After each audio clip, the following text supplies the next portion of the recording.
Welcome to the RPG.Podcast. I'm Randall James, and I believe I can fly. With me is Tyler Kamstra. Hi, everybody. And Random Pal. And there we have it, our first copyright strike. They only did like 3 seconds. I think it's fine. Yeah, Tyler, what are we going to do today? We're going to talk about flight. We are going to look at why flight is important, why it's complicated, how it actually works, and how to fix it. Well, not necessarily how to fix it, because it's mostly not broken, but basically how to deal with it, both as a player and as a DM. Yeah, I thought this was a really interesting topic when we first started talking about it, because a lot of times when we talk about mechanics, we want to talk about the rough edges. And it felt like really here, just most folks don't include flight in their games. It's not really a conscious decision in a lot of cases.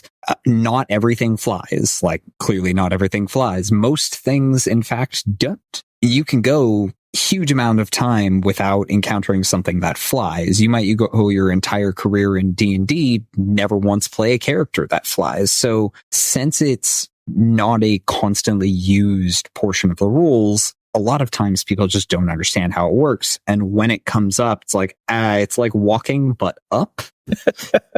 Yeah. Longtime holdovers from 3.x will remember the real struggle that flight was in those editions and different flight categories. Pathfinder 1, bless them, they fixed a lot of things. Flight was not one of them. Turning it into a skill was a really bizarre choice. It's like, did I roll for flight? Yes. Mm-hmm. Oh. Yeah. What happens if I'm flying and then I fail a roll for flight? You fall. Okay. Keep going. That brings us to, 5th edition. There's a lot of ways to fly. Some races can naturally fly more or less effectively, and depending on which version you have, more or less effectively. You've got your Aarakocra, you've got fairies, Owlin, you've got a particular flavor of tiefling, you've got... It's the diet flavor. Yeah, exactly. Does that make them lighter so they fly better? Is that... Yeah. Yes, that's exactly it. That was the joke. I nailed it. All right. And then you've got all of your various magical ways. You've got the most basic, a broom of flying, which is utterly undercosted. Then, some more typical things like winged boots. You've got the spell fly, which is how a lot of things are going to fly for the vast majority of their career, if they're going to do it at all. We have magic carpets. We have magic carpets. We have put yourself into a bag of holding and get strapped to someone else who can fly. We have winged mounts, particularly if you have gone and read my recent post about what bards should take. You should be a level 10 bard on a Pegasus, because you should be a level 10 bard on a Pegasus. I like the Mitch Hedberg method for flying. It's like, hey man, can you fly? Great. I'm coming with you. Exactly. Right. So there's a lot of things that actually can fly, and most people just sort of don't think about it and don't choose to. Yeah, which is really a shame, because flight is a massive tactical advantage. Like, we did an episode on the Trask early in the podcast where we talked about how a level 1 Aarakocra with a cantrip can kill the Trask. And if that doesn't sell you on how good flight is, I don't know what we're doing here. The monster creation rules in 5e increase the creature's defensive CR by, I think, half a step or a full step. I'm forgetting off the top of my head. If they can attack at range and fly below CR 10. 5th edition assumes that by about level 10, players have some way to counter flying enemies. And honestly, if you've gone that far and can't handle flying enemies, somehow you're probably dead. You got to figure that out. And fortunately, we're going to do this whole episode, and we're going to tell you some things about how to handle things that fly. We're going to talk about D&D today. We're going to talk about Pathfinder. If you're playing other games, anything that's more like futuristic technology wise, like your Shadowrun, your Star Wars, whatever, those are going to have flight that's probably a little easier to deal with because there's more shooting involved. D&D, Pathfinder, Dungeon Fantasy games, inherently, there's a lot of running around trying to hit each other with swords. And if you're a sword guy and you're trying to fight a flying thing, being a sword guy can kind of suck if you don't know what you're doing. When your best option is throwing your sword at the enemy. We've been more there. Likely than you'd think. All right, so let's start with 5th edition, because we've already hit on that a whole bunch. So there's an important distinction between non-magical flight and magical flight. Now, it feels pretty similar. They both work basically the same way when you're just flying around, but there are a few rules that specifically care about how you're flying. And it's mostly the rules around when you stop flying. regardless of how you fly, if your speed is reduced to 0, you fall. If you have the hover ability, which if you look at monsters, some monsters will have a fly speed and in parentheses hover. If you have that hover feature, usually you don't fall. Most things can't hover, fortunately. So if you're sword guy on the ground, all you have to do is reduce the flying thing's speed to 0 or otherwise remove its ability to move.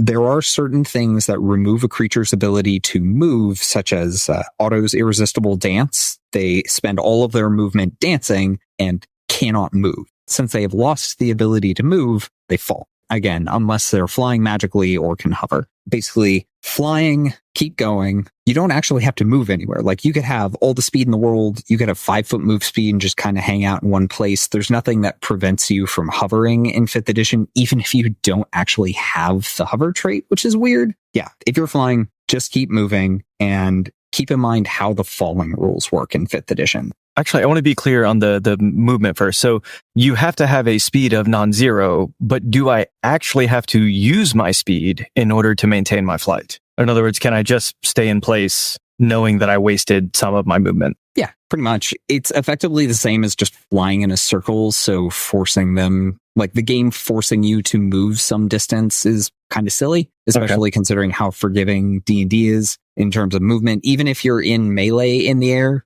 safety donut. You just fly around in a circle around whatever you're fighting and you're fine. That's right. So even if you're flying, there would be an opportunity cost. Does the safety donut become a safety sphere? Yes. And boy, thinking in 3 dimensions is a thing that I'm going to get to down here in a bit, because that is one of the things that makes flying the hardest to deal with. Yeah, that Roll20, it doesn't give me voxels. That is absolutely true. And honestly, that's kind of a pain. All right, so let's talk about falling real quick before we go on. So how much damage do you take when you fall? Not as much as you'd think. So you take 1d6 damage for every 10 feet you fall, up to a maximum of 20d6 damage, which averages to 70. Very unimpressive. By about level 5, many characters can survive a maximum distance fall as long as they're at full hit points. When you hit level 20, like if your party's in a flying city and you need to escape the flying city, just jump. You'll be fine. I see the look of wrath on Random's face. I did that once in one of his games in 3.5. It was great. We base jumped off of a flying city to circumvent a boss fight. Anyway, D&D's falling damage is very, very gentle. It's also bludgeoning damage. So if you're a barbarian and you're raging, you only take half of it. It's very gentle. But at the same time, if you do fall and take damage, you land prone. And if you're fighting flying enemies, or if you are a flying creature, if you are knocked prone, fall, you're going to take some damage, you're going to be prone, and then a bunch of people are going to jump on you. So if you are flying, don't get knocked prone. This is a place where I need to interject. First off, when you fall, and a quick note for clarity here, when Tyler was talking about max height, there is actually an important thing in I think it might be Xanathar's. You fall 500 feet a turn. You're guaranteed to be possible to hit terminal velocity in 6 seconds, which I would have to work on the physics of that. But regardless, technically speaking, knocking something prone in midair forces it to fall, even if it can hover, even if it is flying magically. One of my few fixes for realism's sake is that doesn't make any sense to me. Just like a thing which we brought up in some previous conversation is that doesn't happen at my table. That is a thing that I would strongly suggest. If something can hover, if it's flying magically, knocking it prone should not cause it to fall out of the air. Because what does prone look like in 3 dimensions? You rotate 90 degrees on tilt. I mean, Superman flies prone. Yes, or he can stand up, and it's he wants to make a dynamic. Look, if you're going to be fast enough to fly through space backwards to rotate the planet, you have to fly prone so that you're aerodynamic in space. That's basic physics, really. Superman. This 500 feet per turn, I'd actually never heard that, and that's interesting to me. So could I theoretically, let's say I'm in that flying city and I'm 3,000 feet above the ground. If I were to be knocked prone, or if I were to lose my ability to fly for a turn, on the next turn, can I potentially recover and not smush into the earth? Yes, Xanathar's clarified that one. You can spend half of your movement, like after the first round of falling, you can spend half of your movement to arrest the fall, and then you're no longer prone and you can continue flapping about however you please. arrest the fall. Yeah. You can spend half your movement to stop that. Yeah. Okay. All right. That's fair. That's interesting. Like there's a real frame of reference problem happening here that like your velocity is high enough that like you actually need to decelerate, but we don't. No second order derivatives in 5e. Yeah. As a reminder for Tyler, which has never come up on this podcast yet. So welcome everyone to the in-joke. In D&D, physics are so broken that spheres don't roll. Yes. Someday we'll explain that joke to the Patreon folks. D&D has very little actual material, and there's a problematic amount of ways that it can go wrong. Thinking three-dimensionally immediately creates problems. To start off, just some real basic, like, okay, how do I do this logistically? If you're on a map, are you going to indicate that something's flying? Like in a real space map, do you stick it on an empty dice box? Do you stick it on something else? Do you try and like have I've seen people do like little twist tie rings for concentration. Maybe you do that for flying. As soon as things get three-dimensional, one of the immediate problems is distance, because suddenly you have to do trig every single time you want to think about how far something away something is. Right. Pythagorean theorem, right? A squared plus B squared equals C squared. Yes. It doesn't make it any better. There's not like things in the way. Cover becomes a really preposterous thing to try and figure out when you have to start thinking like, okay, like how high is this? Does it intersect with this line? Mm-hmm. This is one of the things where Roll20 actually helps a lot. Towards the end of the long-running Rise of the Runelords game, I imported a new player, and God bless them, they came in and said, oh, we're flying a lot because we're at high level. Spoilers for an upcoming episode. I'm just going to write a function into Roll20 so that you can click on this and it will give me the hypotenuse. That made it great because like, yes, now I actually can target my spells at 240 feet or whatever. Because another thing about once you start getting airborne, distances start to become a lot bigger because it's not like there's a lot of stuff in the way. So you can clearly see people from the heck over there. Can we get that equation and stick it in the show notes? Because probably. All right. We should ask. Yeah, people will use that. That is the sort of thing that D&D casually says, yeah, you can fly. And also doesn't tell you about all the things you have to think about when you do. Yeah, D&D kind of just assumes that everyone's still going to be in like a combat box, essentially. Like you've got your 30 foot by 30 foot by 30 foot cube, and everybody's going to fight inside that, and the first person who casts Fireball is a jerk. A real standoff. I'm thinking about this, like even thinking about using like ranged weaponry. In the real world, there is an advantage to having the higher ground. I believe we're all familiar with this, that D&D ignores, right? Like if it's 40 foot from you to me, it doesn't matter if I'm flying above you. I can shoot down to you, you can shoot up to me, and it's effectively equivalent, right? Well, 5th edition actually, calls out that would be a decent reason to grant advantage or disadvantage. Okay. Yeah, that's fair. And that's not game breaking either, right? It's Probably absolutely not. And it's in fact one of the easier ways to get yourself advantage if you are trying to, do something like be a bow rogue, is just yeet yourself up a tree. Congratulations. Boy, you talk about ranged weapons. I hesitate to jump ahead here a bit, but yeah, when you're like a couple 100 feet out of the way, gravity is still gravity. And previous editions didn't handle things nearly so well as just advantage or disadvantage. That's true. There. So we've talked about the rules for how flight works in 5th edition. So I want to jump over to Pathfinder 2nd edition.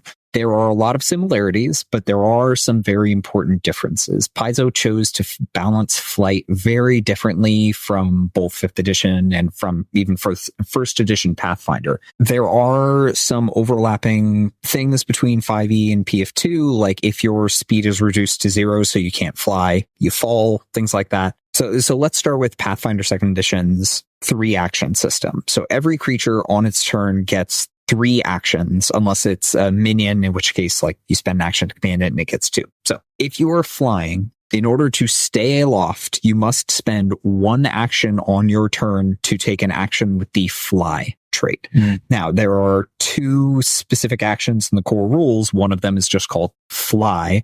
One of them is called maneuver and flight. So you're going to take one of those 2 actions in order to stay in the air. So if you are flying, no matter how, unless you've got some specific thing that says you don't need to spend an action to fly and you can just hang out, you are going to spend one of your 3 actions on your turn to stay in the air. So being flying costs you a third of your action economy, which is huge. So that alone is a huge balance point that can bring a lot of creatures down onto the ground when they're attacking because they want that extra action to do stuff. So like big creatures like dragons, they have to decide, like, do I stay in the air where it might be relatively safe, or do I get down on the ground and do 50% more things with my turn? Yeah, just spending that action, very important. It also means if you have flying minions, they're spending half of their actions just to stay in the air. So you might want to land them and have your like pet hawk or whatever wander around on the ground and attack people.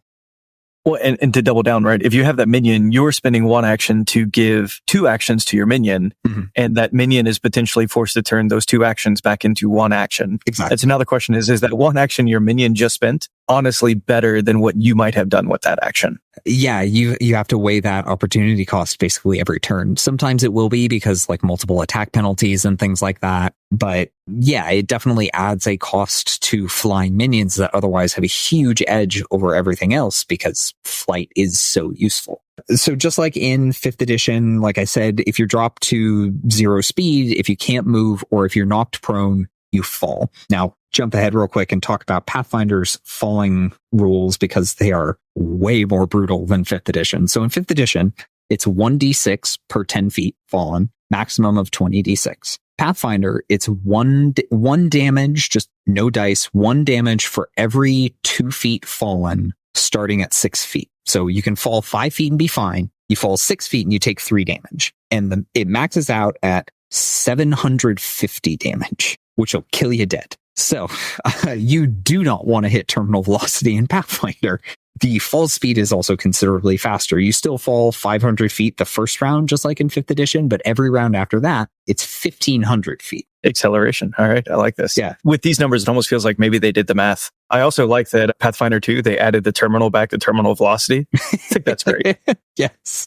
Yeah. So if you're going to convert from 5th edition to Pathfinder 2nd edition, do it after you go base jumping. Good.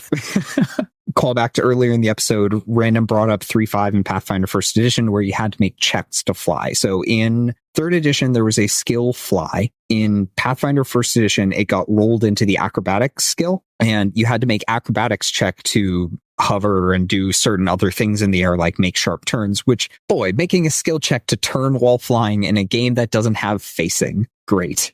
Pathfinder 1st edition, you would get a skill bonus to your acrobatics check depending on how good your fly speed was. So there was like poor, average, good, perfect, and you got a scaling skill bonus. So if you're really good at flying, you could make basically any check on a natural 1. So it wasn't a huge problem. So acrobatics has remained in Pathfinder 2nd edition. Acrobatics has remained that skill that you use to do things that are hard while flying. So unfortunately, none of that is explained. What those difficult things are is not explained. There is the maneuver and flight action, which is part of the acrobatics skill that you can use to do difficult things. And the description of the action says things like make a sharp turn, fly directly upward, fly into a strong wind, except for none of those things require checks. Those are just things you can do. If you fly into a strong wind, you just do it at half speed. If you fly straight up, you just do it at half speed. If you hover, you just spend the fly action and don't move. The maneuver in flight action, just pretend it doesn't exist. It is completely useless. I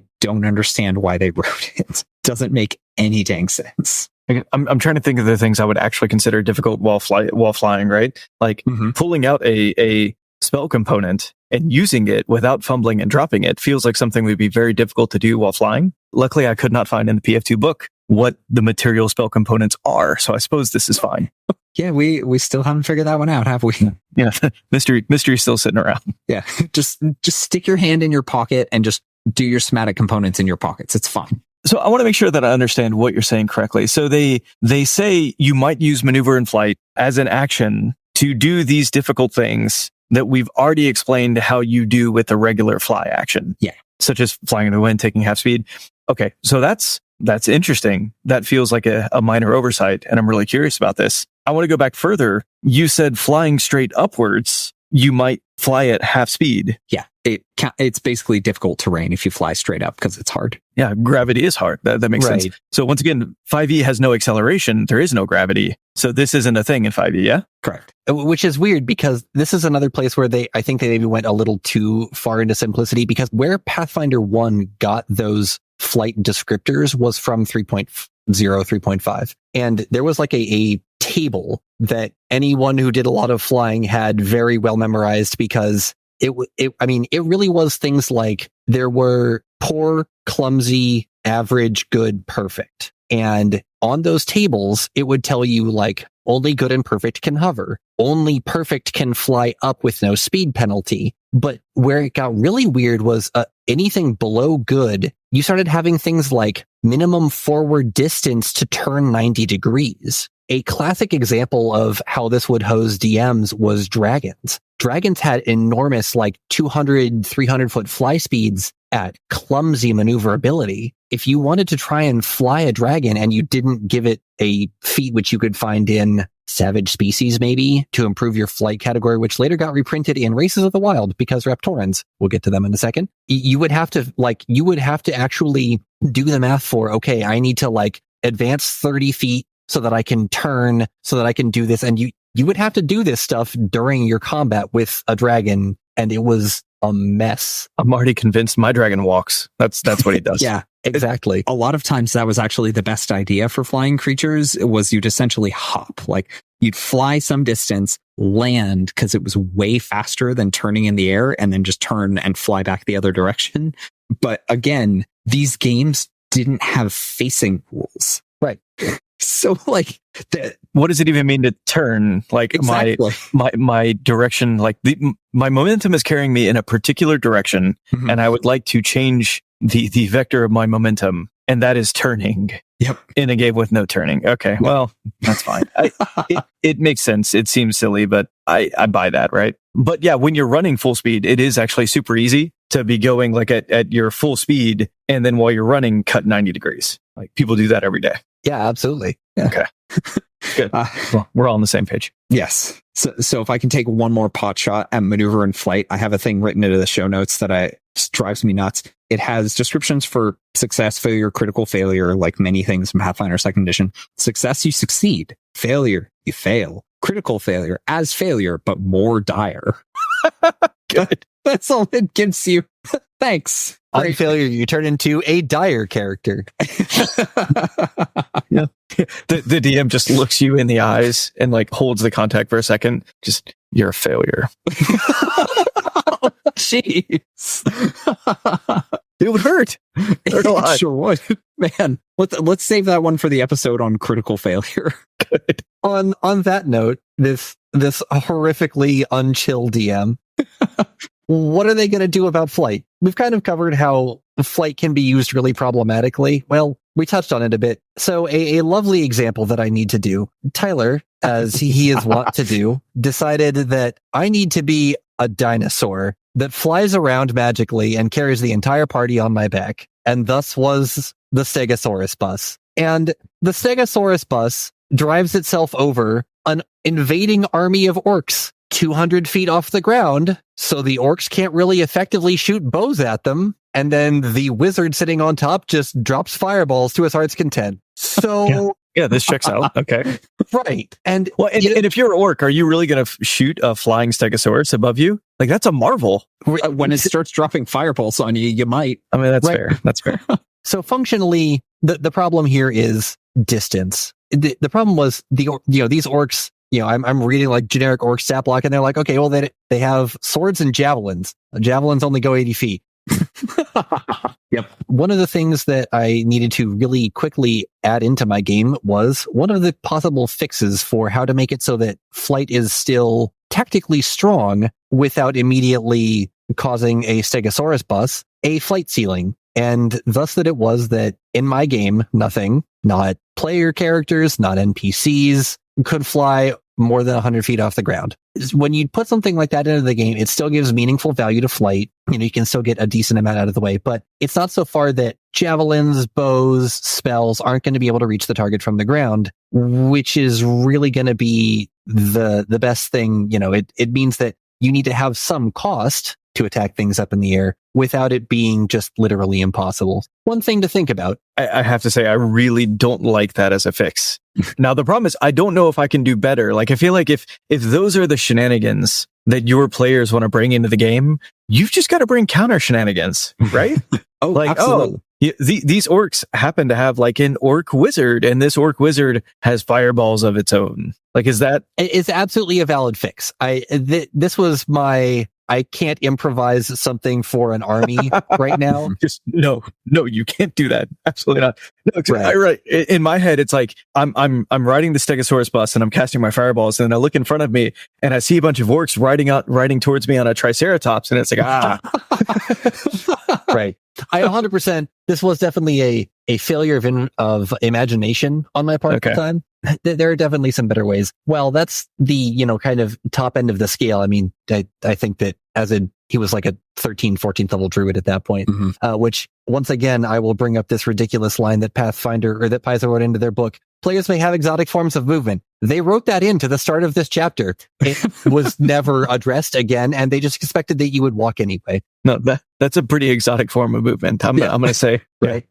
Taking a look back through 3.x, it's another thing that I touched on recently, Raptorans. Races having flight is kind of a problem in 5th edition because there's 4 or 5 of them that just have flight. They can just fly. At level 1, you can kill a Tarask. Great. That's kind of nutty from a balance perspective, because if you're a level 1 character with a bow or a cantrip and you're fighting a lot of standard level 1 enemies, almost none of which fly, they can't do anything to you. Some of them can maybe like do some ability or something like that, but the vast majority of low level things, they're just dudes with swords or, some monstrous equivalent. If you're running into this problem a lot, particularly if there's like somebody who is making this a real problem, I do recommend actually going and looking back at how Raptorans got their flight. It was a really interesting progressive mechanic up until level 5. It was hit dice 5 because 3.x cared more about hit dice, especially because multiclassing was a much bigger thing.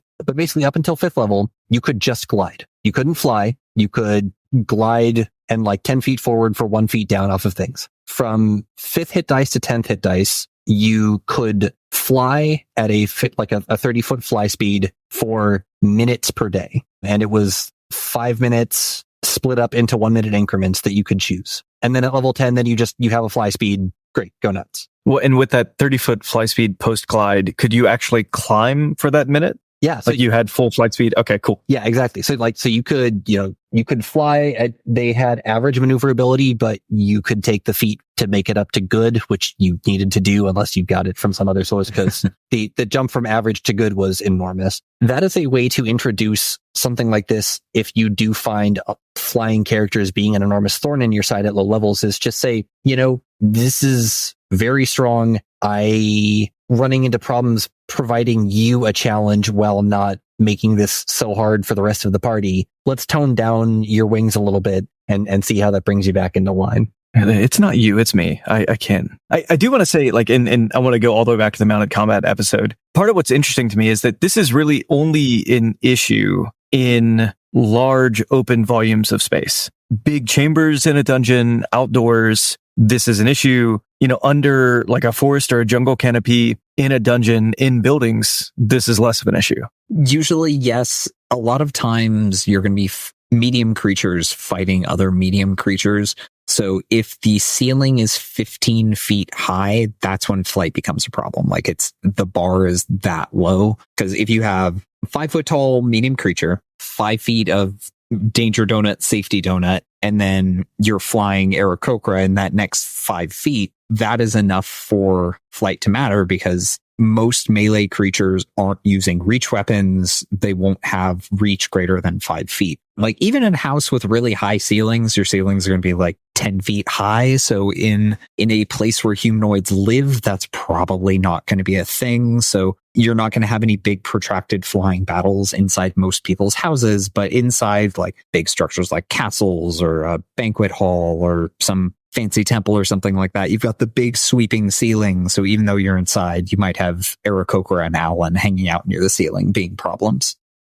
Yeah, I guess more of what I'm thinking though is that like most of the ranged weapons that you are carrying, like if you're carrying javelins, you're not even going to roll with disadvantage to hit this creature. Hopefully. Most of your ranged weapons, or range magic spells, it's going to be the same game, right? You should be able to hit them with most things, even cantrips. So it's not debilitating as long as some of these options are available to you. Where it really becomes debilitating is when we start thinking about like, okay, well, you have 100-foot fly height or 200-foot fly height. That's when things start to get really sad, right? So that definitely tips things in the player's balance, because players are much better equipped to switch to a ranged weapon, even if you're not super great with it. Like your great sword wielding fighter should still carry around some javelins to throw at things. But most of those melee monsters, they don't have options. Like, what's a lion gonna do? Polar bear, CR, 2, 3, enormous apex predator, hunts humans for food. Someone is 10 feet above me. I guess I'll die. Yeah. Runs away from wizard with broom. Yeah, no, that makes sense. I'm just thinking about that meme about like lions jumping 30 feet and the... Good. Heck of a surprise. We'll come back to jumping 30 feet in the air in a little bit, because let me Randall, our Tuesday game, the next time we play, we're going to be fighting a dragon. And this episode is going to come out like a week and a half after we have that fight. And our poor DM doesn't realize that I can now jump like 30 feet in the air. Yeah. So, but can you grapple creatures larger than yourself? I sure can. Well, this is going to work out great. Yeah. Bear hug grills. Yep. Grills. Perfect. Yes. It occurred to me I can have our monk aid me on the athletics check to jump, and I can grow claws. We're literally doing a fastball special. I love this. Yep, that's right. We snuck an X-Men reference in here. Yeah. And while we're at it, pay attention to RPGBOT.net's Twitter live feed on Wednesday, Tuesday. We'll figure it out. Okay. I mean, this episode's coming out like a week and a half after the game, so hopefully everyone's seen it. So this game, by the way, since none of you live in the same place, or not many of you, I think, you're playing on some virtual tabletop, right? Roll20, yeah. How are you tracking flight there? Like, do you do symbols on a thing? Do you just write it in notes that everyone looks at? This is one of those things that I was touching on earlier. Like, in real space, you have some like physical options that you can just set a model on stuff. But in a virtual tabletop, there are just not good ways. We declare it post facto when it's to our advantage. Perfect. Alternatively, if it gets off the ground, we just kill it first, so it's not a problem. The best solution I've seen in Roll20, if you click on a token, it'll give you the little 3 circles, like you can use them for health bars, things like that. Just make one of them their altitude. It's not great. No one can see it except the DM, but it's written down somewhere, and I feel like that's an improvement. And you can always just ask your DM, like, hey, how high off the ground is this one? Wait 30 seconds and then ask, hey, remind me. Perfect. And then eventually the DM will get so angry, all of the enemies will land and you've solved your flight problem. It's a social fix. Yeah. Yeah. Boy. So briefly going back to fixes for flying races in 5th edition, and we could theoretically talk about fixes for flying races in Pathfinder 2. I don't think there are any yet. I looked. I haven't been able to find any. My knowledge of Pathfinder 2nd edition is not universal, so please correct me somewhere if I'm wrong. In 5th edition, there are several flying races, not even counting the lineages. So you can have flight right from level 1. And if you as a DM have allowed a flying character into your game and weren't prepared to handle it, allow me to introduce you to the Bloodhawk. It is a CR-18 creature. It's essentially a hawk with pack tactics. And, oh yeah, I see the faces. Yep. So roughly 3 or 4 of these things is an appropriate challenge for one level 1 character. So throw 4 of them at your level 1 Aarakocra cleric and say, fight this Tarask. And just lay down the law, level 1. And so there we have it. First off, I provided your attempt at social fix, try and like say, okay, we need to tone you down and, let's give you some like additional flight over time. And then if that fails, there's your mechanical fix. Oh no. Yeah. Bloodhawks. I don't understand how they're that low CR. How are hyenas CR 0? Question for another day. They also have pack tactics. Okay.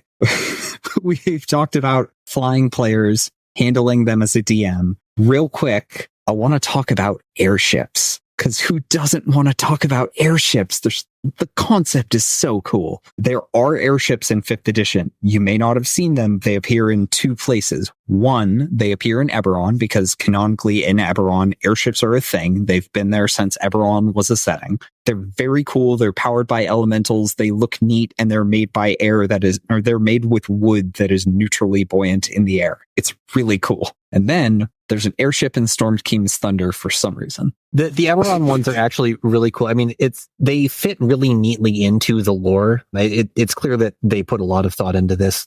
So Eberron has this whole thing of dragon marks where, like, long ago in a distant land, there were 12 houses that formed, and these were as a result of dragon pacts, and they get special abilities based on like magic tattoos that show up when they hit puberty. I promise this isn't My Little Pony. But one of the houses is very thunder and lightning related, and they're the only ones who can pilot these ships, period. If you don't have that particular dragon mark, you just can't. And so it's one of those like really interesting things that features into the lore of that world, that they have a monopoly on them. And for now, they're being pretty chill about it, but they could very easily just say, nah. Yeah. I'm imagining building a character for a campaign in the setting and just being like, yeah, so I took this background. Why do you take that background? No reason. No reason. No, I don't have dreams. Yeah. Mark of the Storm as a race option, not super great, but they can drive lightning trains and airships and elemental galleons, and that's pretty sweet as a racial trait. I'm going to feel like that's actually how you make money on the weekend, right? Yeah. Like, hey, I will captain your airship for you during our downtime, and then I'll come back and I'll go do my adventuring. There you go. Until one day I save up enough money to get my own charter.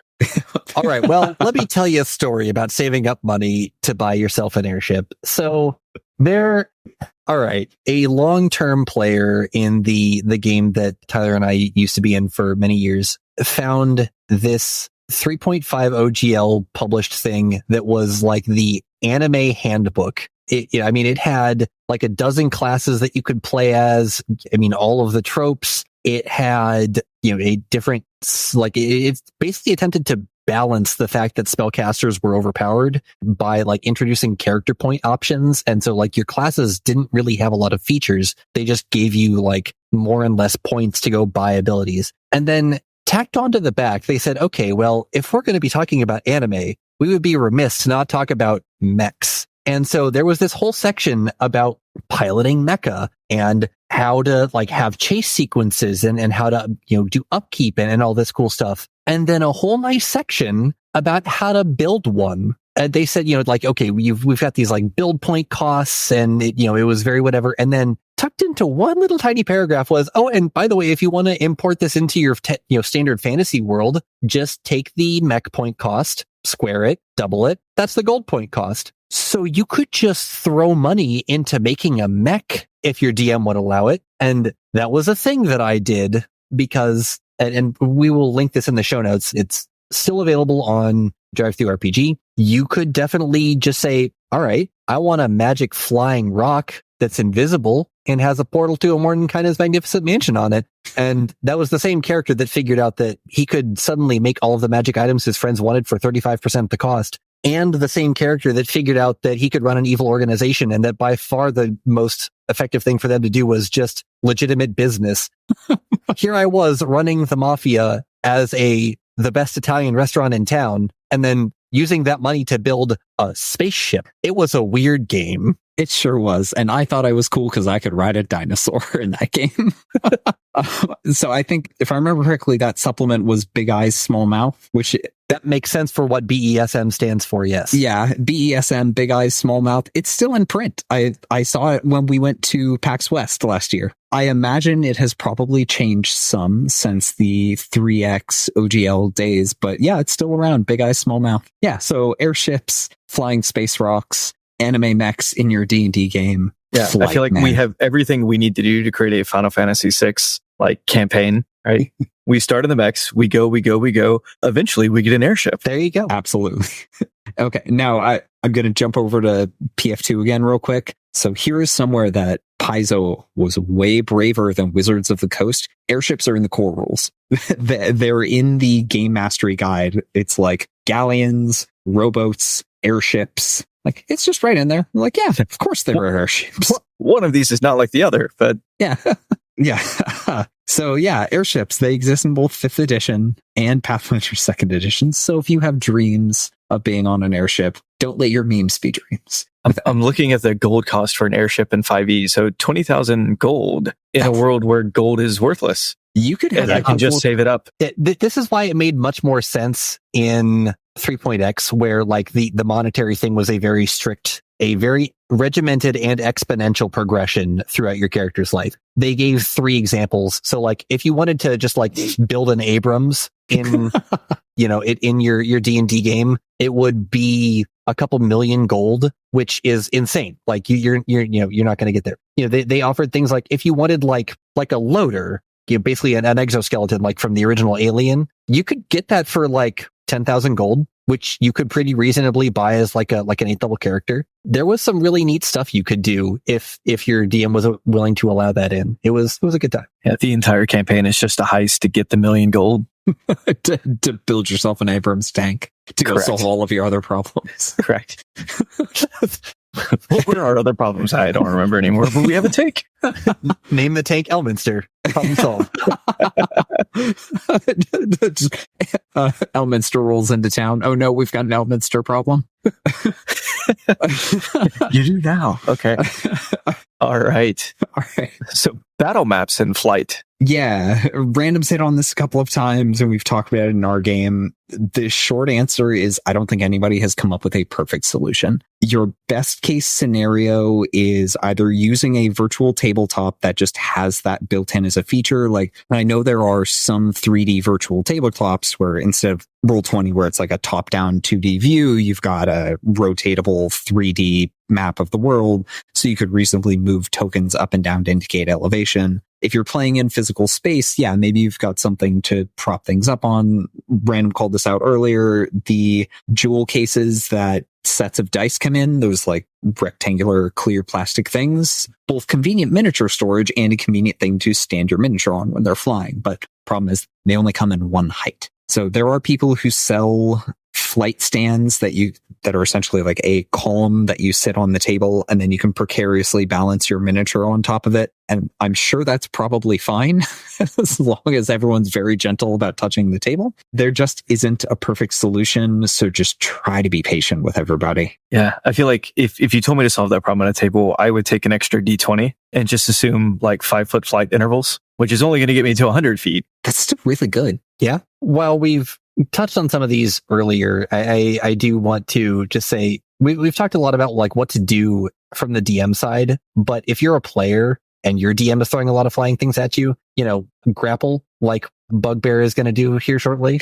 We talked about that. Well, so what happens, right? So let's actually plan this out. Okay, so our monk Pavu is going to aid you in you leaping to extend your claws and grab a hold of said dragon. Mm-hmm. And then you are going to successfully grapple the dragon. Then what happens? Like, hey, you've caught it. Now what? I am the dog who's caught the bus. Nobody knows. Call back to earlier in the episode. We talked about if a flying creature's speed is reduced to 0, if it's not held off by magic, quote unquote, it falls. And having the grappled condition reduces your speed to 0. So if something grapples you in flight, you fall. Similarly, if you fall prone, you also fall while flying. So grapple or shove, either option works. Okay, so instead of grappling it, you could actually just get up there into its safety donut and shove it. Yes, I absolutely could. The reason I'm going to opt for flying in my specific case is flying happens immediately in 5th edition. So, grappling. Or falling. Falling. We got good. there. We got there. Good. Okay. Team. My Path of the Beast Barbarian, who's level 6, can choose the leap option, which lets me roll an athletics check, add the result to my jump distance, which applies vertically. So I can jump hilarious distances into the sky, grapple things, and then their speed becomes 0, so they fall. I also fall because I'm not flying, I'm falling with style. So we both fall to the ground simultaneously, and since I have not exited the range of the grapple, we both hit the ground prone, and I am still grappling them. Okay, and you you would take fall damage. Yes. Because you've fallen over. Okay, so this makes sense. Yeah. So we both land prone, but I will have successfully leapt into the air and suplexed a dragon. Looking forward to this. I think this is going to be fantastic. Right. Okay. I just have to hope it's not more than like 25 feet in the air. Otherwise I'm screwed. I'm also imagining the awkward thing of if you were to jump and you failed the grapple, then you would be entering and leaving, therefore giving an opportunity attack. Fortunately, falling isn't considered movement under your own power. Forced movement, such as falling, being shoved, being thrown, whatever. Yeah. Okay. So hypothetically, if you can leap 30 feet and the creature was at 15 feet and you leapt past them on the way up, you would have. Okay. I just want to make sure I get this right. Yeah, and then absolutely. one more ridiculous thing. If you were to, instead of grappling, if you were to get up there and you were to shove, Yes. would you fall and then on their turn, they would fall? So falling always happens immediately. Okay, cool. That makes sense. It gets a little fuzzy when you start falling for multiple rounds because like a creature can fall 500 feet, pause, everybody gets a turn, and then it goes right back to falling, which gets especially confusing if it starts falling not on its turn. So like the rules there are admittedly fuzzy. So just work it out with your DM as best you can. Because this is ridiculous. Okay, yeah, good. Yes. All right. I think I follow that, and I'm very much looking forward to seeing Bugbear Grills suplex a dragon. Yeah. And in case he fails, not that you're going to have access to one of these, but there are a couple magical things to at your disposal. There's the very standard Earthbind, which, you know, a druid, sorcerer, warlock, wizard, probably more on the druid side of that or the wizard side. It's just strength save or something falls out of the air, which very useful. There's also control winds that you can do at a much higher level, which will let you, since that is a self buff instead of a targeted thing, you get multiple tries at it, which makes good sense. Those are kind of it. You could try net things, but don't. It's hard. Yeah. In general, don't. Wait, say that again though? Net. Like you can throw a net at things. So the 5th edition, the difficulty with nets is they have a 5-foot short range, which means you're always within the other creature's reach. So you're attacking at disadvantage. And if you attack at long range, you're also attacking at disadvantage.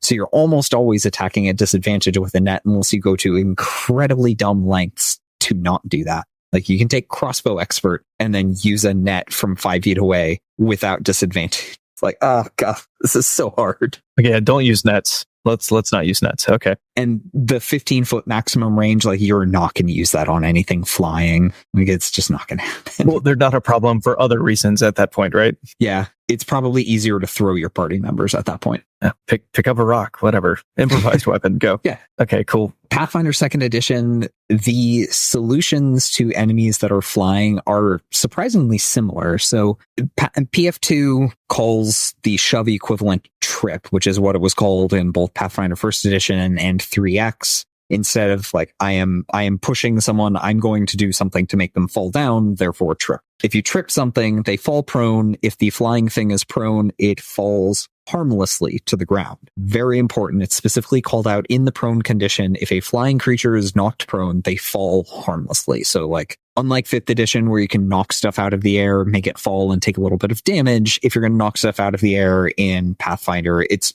not going to hurt them, but at least they'll be on the ground. If you trip a thing in the air. Yes. Just, wanted to say it. Okay. Yep. Yes, thank you. Yeah, you tie their shoelaces together and they fall down while flying. I don't know. Yeah, that's exactly right. Yeah. So getting into the air to trip things is kind of difficult. The jumping rules in PF2 let you jump way further than in 5th edition, like the just standard, I'm going to make a slight running jump. Most characters can jump like 10, 15 feet super easily. Yes, difficult terrain's a little silly, but it does take an entire action to jump. So you have to like, I'm going to get into position, spend one of my 3 actions to jump. Anyway, you can jump super high, you can triple, you're in the air, and then you can fall. But more likely, if you're on the ground facing something that's flying, you want to use something with the ranged trip trait. Now, Pathfinder 2nd edition doesn't have nets as a weapon. I looked really hard, could not find them. Again, if I'm wrong, someone come correct me. If you're listening to this in the far distant future and Pathfinder 2nd edition has introduced nets, come and tell me anyway. But there are 2 weapons that have the ranged trip trait, the Atlas and the Bola. If you've played Pathfinder 1st edition, you might recognize the Atlas from Vital Strike Abuse. because you could use it to throw your vital strike and then as a move action, reel it in with the attached rope and deal like mountains of D8s of damage with this monstrosity. I still don't have a good picture in my head of what an Atlas is. It's described as a club with a fishhook on the end, which more likely you're going to use a bola. It's a common martial weapon. And basically you throw it and you just make an athletics check at range with a -2 penalty, which is, I mean, it's a decent penalty, but it's not so huge that you're going to fail constantly. So if you're a martial character, you're stuck in melee, carry some bolas to handle flying enemies. If you've got some cash laying around, get a +1 bola and throw the returning rune on it so you can just throw it over and over again until you get it right. Even if you're not a spellcaster, you have options to handle flying enemies from very early levels. There's also Tanglefoot bags, which have existed in previous editions. It's like a bag of exploding glue. Unclear. You throw them at people, they fall down. There's the spell Tanglefoot, which does pretty much the exact thing. That sounds like a really complicated net, right? It really does. I throw this thing and it explodes and it sticks to you and then you fall out of the ground. Great. No, we did it. Okay. Yep. What's weird is the rules as written, the creature is fixed in place and can't move. Is it glued to the sky? Correct. Unclear. There's a few of those weird cases in PF2, like fog cloud doesn't specify that it creates a cloud of fog. Yep. Creatures within it are concealed, but you can see through the fog cloud completely unobscured. No idea. Let's see. So there's the spell Tanglefoot, which does basically the same thing as the Tanglefoot bag. And then Gust of Wind is a first level spell, which is a wonderful counter to flying creatures. You hit them with it. They make a save. If they fail, they take some damage, fall prone, and fall out of the sky. Perfect. First level spell, widely available. If you're a spellcaster, that is your go-to counter to flying enemies. And that is that. That is how you handle flying enemies. All right. So next campaign, every roll up, the entire player character party, we're going to have flying creatures and it's going to be wonderful.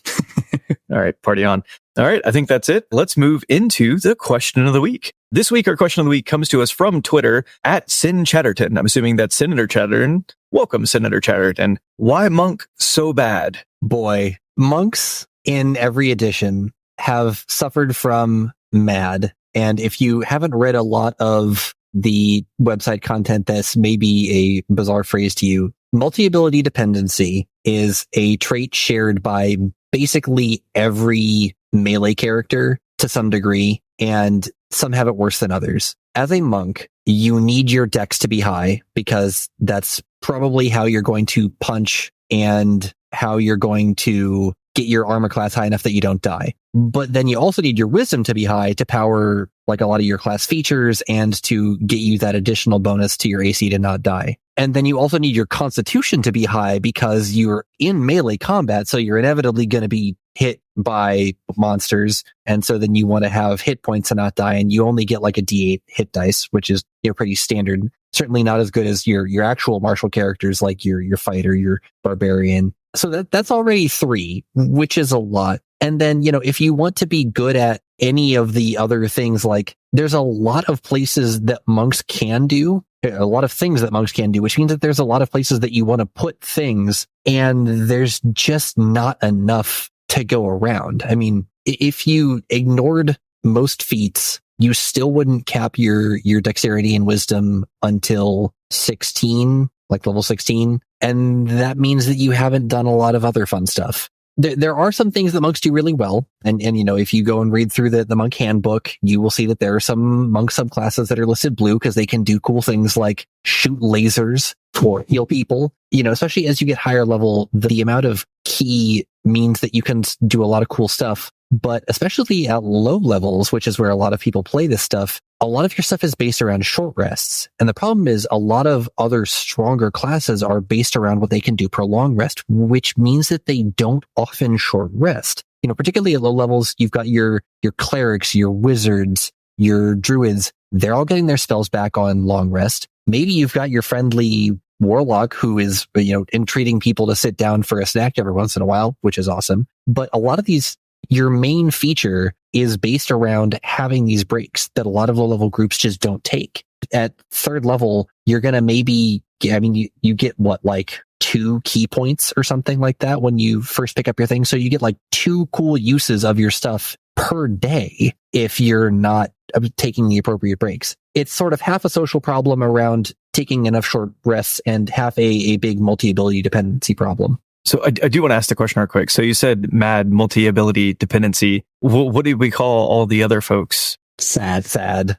Okay, so we have mad and sad. Yep. Single ability dependent. Okay. Yeah. All right. I guess I walked into that. That's fine.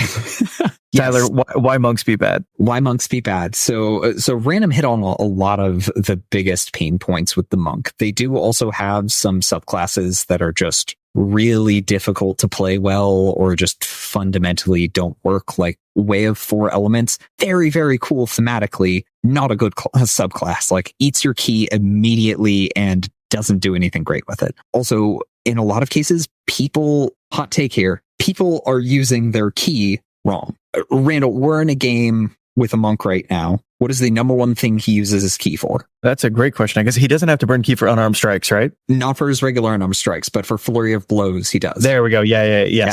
So that is the classic problem with the way people play monks. They think, I have a bonus action. I'm going to spend some ki and I'm going to do Flurry of Blows. Flurry of Blows is fine, but not great. People need to use Stunning Fist more, because if you can stun somebody, that it's an off switch for an entire turn for the thing you hit with it. They do get a Constitution save. Constitution saves tend to be high, which is a problem, but you're rolling those dice with one key point. And if it works, oh boy, it works. They lose a turn. You and your entire party get advantage on attacks to hit them until the stunned condition wears off. So like the benefit of stunning someone that you hit with Stunning Strike is so much better than one extra attack that you get from Flurry of Blows. So like Flurry of Blows is the floor. If whatever you're looking at is worse than Flurry of Blows, just never do it, because it's not worth it. But Stunning Strike, like use that more and then have your team focus their fire. Like if you have a party that relies heavily on attacks, other martial characters, warlocks, rogues, anyone except like blaster wizards, basically stun stuff, pile on the damage. It works really, really well. But as a monk, you do also have to manage that precious resource, because at low levels, you've got like 2 or 3 key points between short rests. At high levels, you're going to have like 15 key per short rest. And if you're doing 2 or 3 encounters per short rest, you can spend like 2 or 3 key points per turn and be perfectly fine. But yeah, at low levels, it's definitely hard. I'm hoping with the new evolution of D&D 5.5 or 6e or whatever it ends up being called, I'm really hoping that they'll like rebalance the key progression for monks so that they get more at low levels. Yeah, Stunning Fist, guys. Also pick a good subclass, because unfortunately some of them are just bad. One particular thing I want to call out with what I was just mentioning, and correct me if I'm wrong, because it's been a minute since I've thought about the exact wording. You can use Stunning Fist. It's not an action. You just use it when you hit. And why this is important is because monks get extra attack, which means that you can do it on your first attack. And if they fail the save, you get advantage on your second attack. It's that good. Like it starts immediately. And then on top of that, you can then just walk away, because stunned prevents reactions, which means that they won't be able to attack you as you leave the safety donut. It's really good. Stunning Fist in 3.x, I think I literally never used it. It wasn't good because the save DC was so low compared to how saves scaled. It's way better in this edition. If you are an import from 3.x and you think, oh God, Stunning Fist, why would I ever use this? It's useless. No. In this edition, it is very good. Yeah. So I want to question the premise, right? Do you rank the monk as being a significantly lower class than other classes? Is the monk on your bottom? It's extremely hard to play. To be diplomatic, monks have a very high ceiling but a very, very low floor. Like if you can't figure out how to capitalize on Stunning Fist, if you can't figure out how to capitalize on like your subclass features and stuff, it's gonna feel really lackluster. Okay. So it's more of a mandolin than a bass. That's really what you're getting at? Yeah, that's a good comparison. Good. Okay. So Sin Chatterton, thank you very much for your question. Yeah. Next episode, we're going to be talking about setting up session 0 for your campaign. I'm Randall James. You'll find me at amateurjack.com and at jackamateur on Twitter and Instagram. I'm Tyler Kamstra. You'll find me at RPGBOT.net, Facebook and Twitter, RPGBOT.Net, and patreon.com/RPGBot. And I'm Randall Pell. You'll find me prone in the air, where I'll be contributing to RPGBot here on the podcast and also writing some articles. And also in places where people play games, you may find me as Harlequin or Harlequin. All hail the Leisure Illuminati. You'll find affiliate links for source books and other materials linked in the show notes. Following these links helps us to make this show happen every week. You can find our podcast wherever fine podcasts are sold. If you enjoy this podcast, please rate, review, subscribe, and share it with your friends. We've started to notice the ratings that are happening. We really appreciate it. Also, some of the reviews are great. We're reading them. We're taking the feedback, mostly positive. But yeah, the feedback that helps us make us better, we're going to make us better. So thanks for that. Keep giving it to us. If your question should be the question of the week next week, please email podcast@RPGBOT.net or message us on Twitter at RPGBOT.net. Thanks, folks. Okay.